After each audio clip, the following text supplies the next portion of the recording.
ዛሬ እስቲ ሁላችሁም ህልማችሁን ቀለል አድርጋችሁ እንድትፈቱ ልንገራችሁ። ምክንያቱም ብዙ ጊዜ ህልም አፈታት ላይ ያለሁኝ ብዙ ቦታ ህልም እንደዚህ ነው የሚፈታው ሲባል ማለት ህልም እንደፈቺው ነው ይባላል። እንደገና ደግሞ ሰው ከህልሙ በፊት አይሞትም። ማንም ሰው ከህልሙ በፊት አይሞትም።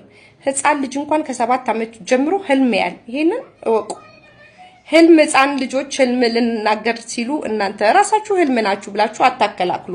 ህፃናቶች በጣም ይታያቸዋል ንጹህ ስለሆኑ። ህልም የሚያይ ሰው ደግሞ ብዙ ጊዜ የተረጋጋ ሰው መንፈሱ ጥሩ የሆነ ከራሱ ጋር የሚያወራ ሰው ረጋ ያለ ሰው ነው ህልም ብዙ ጊዜ የሚታየው። በጣም ከራሱ ጋር የተጋጨ ሰው ከራሱ ጋር ያልተረጋጋ ነፍስያውን የማያውቅ ሰው ህልም አያይም። ብዙ ጊዜ ህልም የሚያዩ ሰዎች ረጋ ሰከን ያሉ ሰዎች ማስተዋልን የሰጣቸውና ሲናገሩ ለሰው ማስተዋል ያላቸው ሰዎች ናቸው። ሰው ማስቀየም የማይችሉ ብዙ የተረጋጋ መንፈስ ያለባቸው ሰዎች ናቸው ህልም የሚያዩ።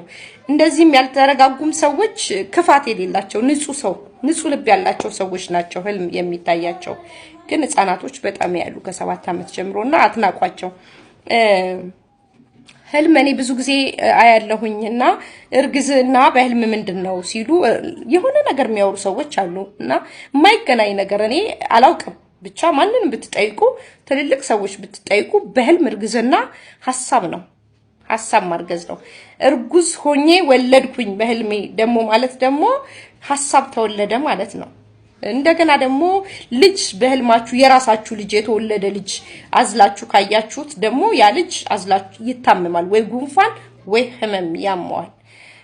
እንደገና ደግሞ ወታደር ጠባቂዎች ካያችሁ ወታደሮች በወታደር ተከባችሁ ካያችሁት ህመም ነው የሚያማችሁ ብዙ ጊዜ በወታደር አለበለዚያ አለ እንደዚህ ከባድ ህመም ሊጫጫነን ሲል ጠቅላይ ሚኒስተሮቻችን የሀገር መሪዎቻችን ምናምን እጃችንን ይዘው እናያለን፣ ወይ ይዘውን ሲሄዱ እናያለን፣ ከዛ ከሆነ ቦታ ሲመልሱን እናያለን። እና ይሄ ከሞት መመለስ ነው። ግን ብዙ ጊዜ በወታደር መከበብ ህመም ነው። በዛ መሃል ግን ጠባቂዎች አሉን፣ እግዚአብሔር መላኮች ይጠብቁናል ማለት ነው። ህዝብን የሚጠብቀው ወታደር አይደለም። ስለዚህ እኛ ስንታመም ቀድሞ የሚያየን ወታደር ተከቦ ስናይ ህመም ውስጥ ነው የምንሆነው። ከዛ በኋላ ልብ ብላችሁ አስተውሉ። ጉንፋን ይዘናል ወይ ሌላ የሆነ ከባድ ህመም ያመናል። ግን በዛ በህልማችን መሃል እነዛ ወታደሮችን ስላየን እግዚአብሔር ይጠብቀናል፣ ለክፉ ነገር አይሰጠንም ማለት ነው።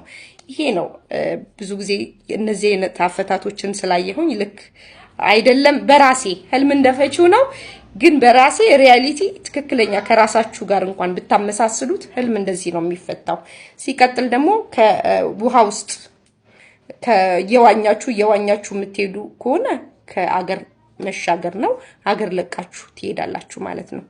በቃ አገር መልቀቅ ነው። ይሄ ምንም ጥያቄ ወዴትም የለም።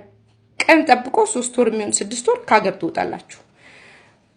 ውሃ ላይ ስትዋኙ ማለት ነው። ስትዳክሩ እዛው ውሃ ውስጥ እየተሰቃያችሁ ደግሞ እዛው ውሃ ውስጥ ከዛ ከውሃ ውስጥ በመከራ ስትወጡ ስትቀመጡ ስታዩ ምናምን ደግሞ መከራ ነው። እሱ መከራ ችግር ቤታችሁ ይገባል፣ መከራ ቤታችሁ ይገባል። ይሄ ደግሞ መከራ ነው ራሱን የቻለ። ይሄም ቀለል ያለ ፍቺዎች ናቸው፣ ብዙ የተንዛዛም አይደለም። በዛ ላይ ደግሞ ጫማ ማድረግ በህልም ባል ነው፣ ትዳር ነው። ጫማ ማድረግ ትዳር ነው። ቀለበት በህልማችሁ ትዳር ውስጥ እያላችሁ ለምሳሌ ቀለበት ማድረግ ልጅ ነው። ጆሮ ጌጥ ማድረግ ደግሞ ሴት ልጅ ነው። ወንድ ልጅ ደግሞ ሽጉጥ ነው። ወንድ ልጅ ስታረግዙ ደግሞ ሽጉጥ ወይ ባል ይዞ ወይ የሆነ ቁጭ ያለ ነገር ስታዩ መሳሪያ ነገር ስታዩ ወንድ ልጅ ነው የምትወልዱት።